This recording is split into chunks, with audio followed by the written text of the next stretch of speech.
Hi Susan, good news baka mo. Okay, magandang umaga muna. Wala na sa Philippine Area of Responsibility ang bagyong Waning.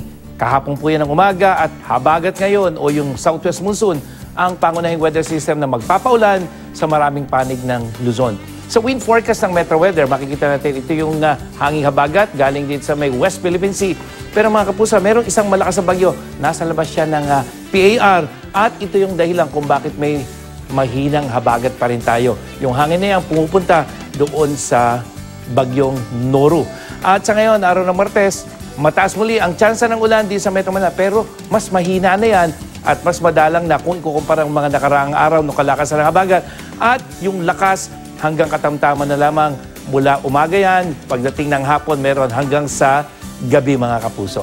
At sa northern at central section ng Luzon, maaliwala sa northern part, dito sa may Bataan, Zambales, umaga pa lamang may tsansa ng ulan. Pero pagdating ng hapon, malalakas na thunderstorm dyan sa may Cagayan Valley at ilang bahagi ng Central Luzon.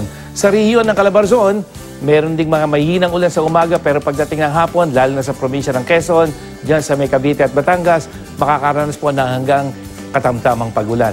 Sa Mimaropa, lalo na dito sa may probinsya ng Mindoro, may hanggang katamtamang ulan, lalong-lalo na pagdating sa hapon. Kaya dapat I am ready pa rin kayo.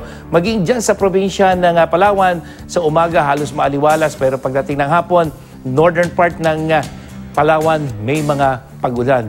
Ang aasahang ulan naman din sa Bicol Region, pagdating ng hapon. Dahil sa umaga, halos walang tsansa. Pero sa hapon, may mahinang katamtamang ulan dyan sa may Camarines Norte, Camarines Sur, hanggang dyan sa may probinsya ng Albay.